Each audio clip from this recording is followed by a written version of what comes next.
Hi, everybody. Hi. Okay. So, I'm doing weekly lessons, taking one for the team about love and hip hop, New York.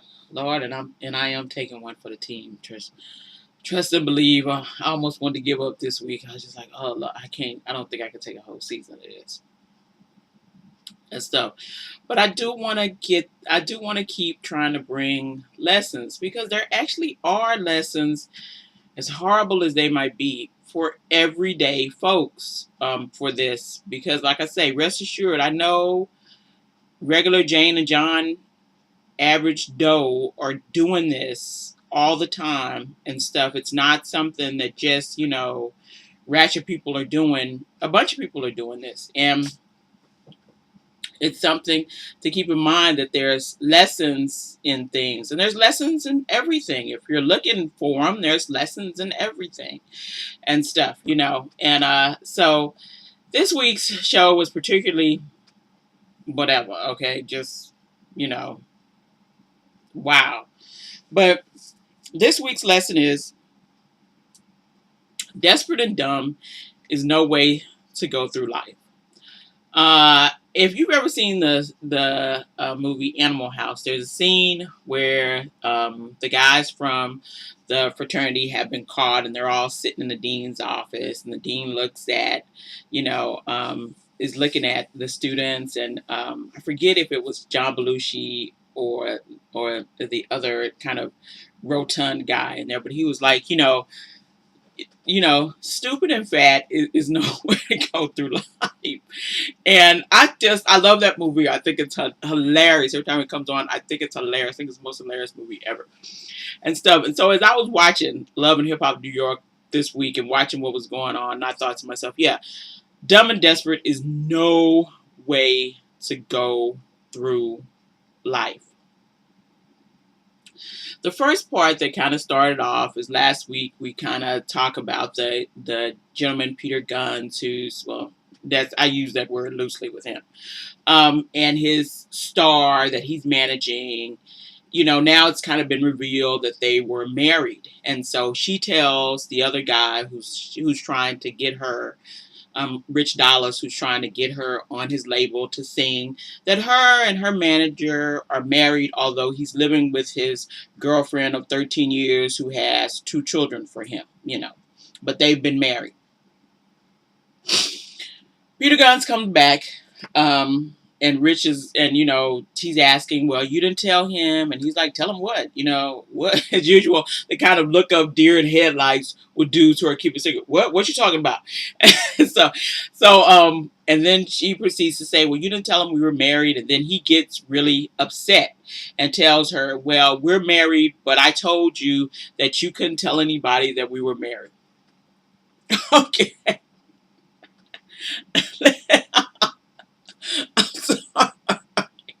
Because when he said it, he was really indignant about her telling secrets. I mean, he was really upset and indignant and said he had these secrets and this stuff that she needed to keep undercover. And he was really seemed, like he had been betrayed by her telling this guy that they were married.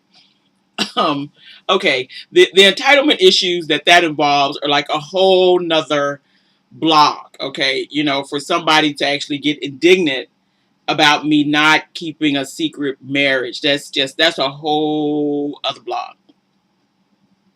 And she's sitting there and she seems really upset, and he's saying how he's going to tell his baby mama and the woman he's been living with and dating over 13 years tomorrow. Listen, I know some of y'all are dumb and desperate. Don't try to act like you're not. I know I see stuff. I see stuff all the time of women being dumb and desperate. It is a regular occurrence. More of you are probably dumb and desperate than you are, smart and savvy about, dating and mating. I trust and believe. Okay. And I know about being dumb and desperate. At a point in my life, I was dumb and desperate too. It happens. And the reason I'm saying all this is to say, listen, this is not something that you celebrate. Anytime you have to keep a secret, like I'm married or we're dating or all this, really, you're not in a relationship. I don't really know what you're in, but you're not in a relationship. Okay, you're not. Just, just so you know. And I don't care about the piece of paper y'all signed when you're over at the Justice of the Peace or whatever name change you done. You're not in a relationship. Okay, you are in a relationship by yourself, a unreciprocated relationship. People in relationships don't have to keep the relationship secret from everybody. A dating relationship is bad enough to keep secret, but somebody wanting you to actually keep a marriage secret is like, really, where they do that at? I mean, I'm just wondering, where is that going on?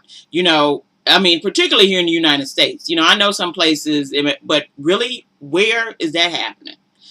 And so his kind of thing of saying he's going to do that tomorrow, and her saying, well, I know, I'm not going to go for this longer. Listen, you've been going for it a long time. That's why he's been doing it, because you keep going for it, because you're dumb enough to keep believing him. And that's why he does stuff. Remember, people only do to you what you let them do to you. People don't do stuff to you that you don't let them do to you.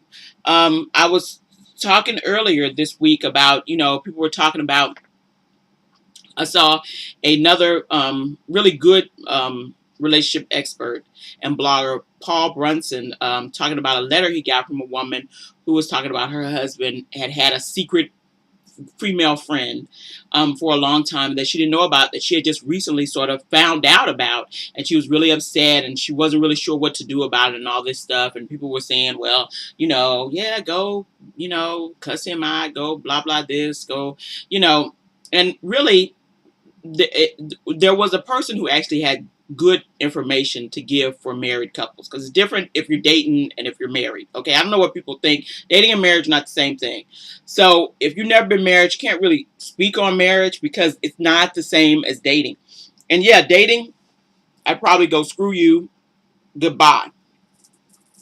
Marriage may be a little different, but what was really sort of telling was her sort of asking permission to set boundaries in her marriage, which was a whole nother thing and stuff. When you set boundaries, you don't really have to fuss and fight. You don't have to go back and forth. You don't have to do the cussing. You have to do the hollering when you set boundaries. And remember what I said before about boundaries.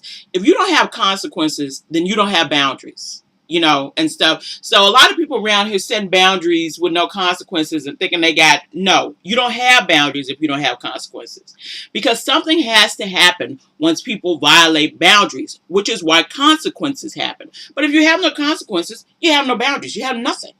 And so the thing is, people treating you a certain way and you fighting and fussing with this person that you're married to or that you're dating all the time is usually because you have no boundaries. So they have no expectations. They don't really know what the expectations for them are in the relationship, and stuff.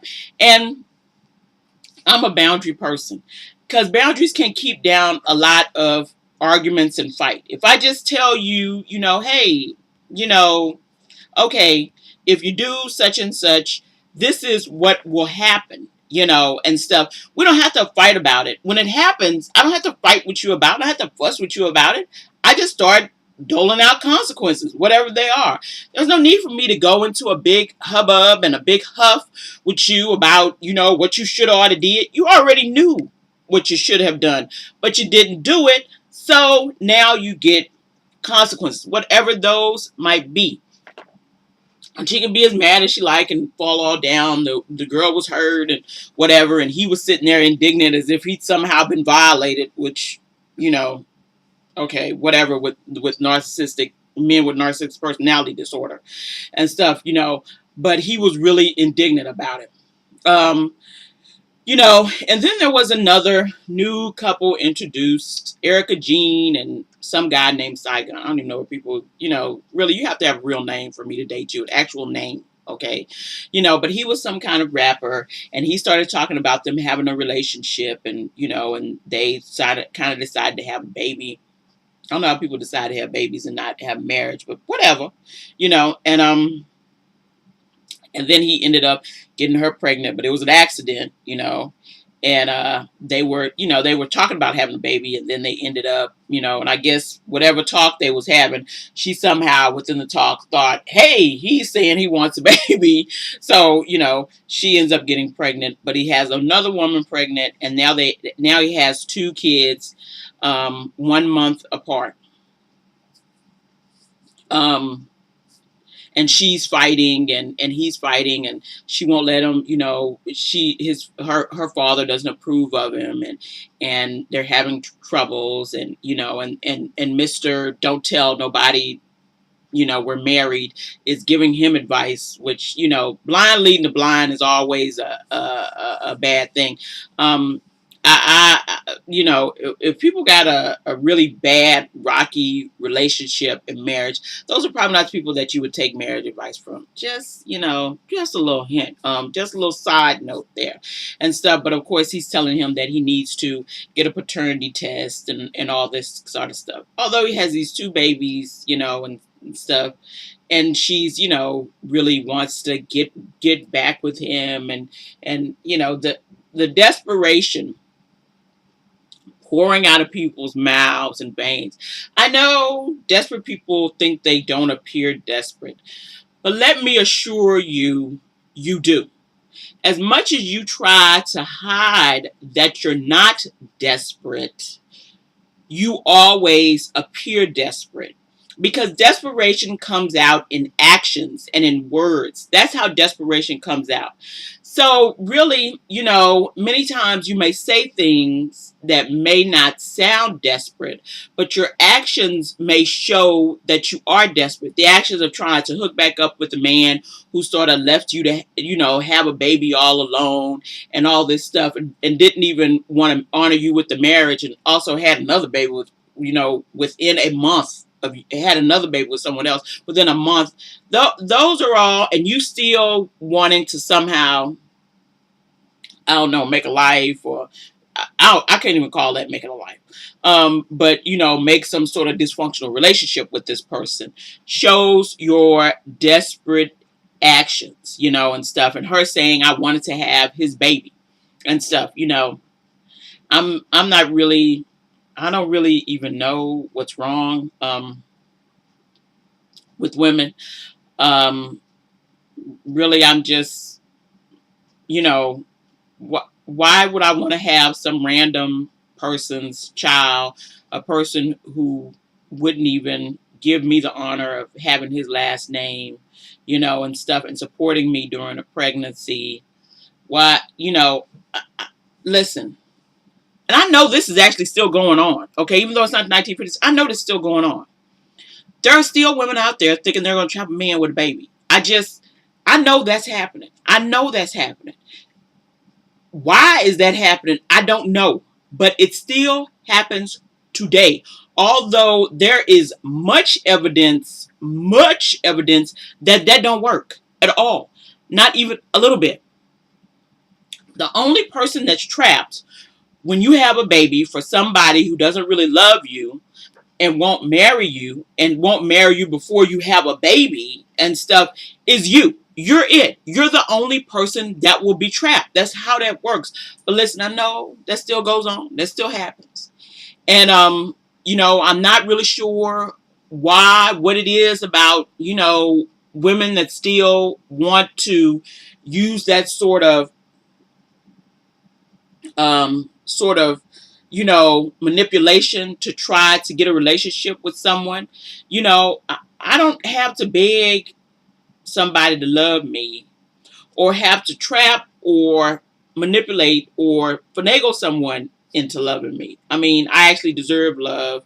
If you don't want to give it to me, then I just go to the next person and stuff. But it's like, little kids, they got a toy, and there is a lot of immaturity in people and stuff, and I want it, and I gotta have it, even though it shoots fire. I mean, yeah, it's that sort of thing and stuff. And there's a lot of immaturity in people, a lot of immaturity with her, a lot of immaturity with him and stuff. And with him now asking for some sort of paternity set, some sort of paternity you know test and stuff. And there's just, it was so much hunger and thirstiness on that episode. I mean, really, I wanted to throw people a bottle of water and a piece of bread and a loaf of bread, because it was like, it was amazing what people would put themselves through for really what is the bare minimum of what you deserve as a woman and a person, you know.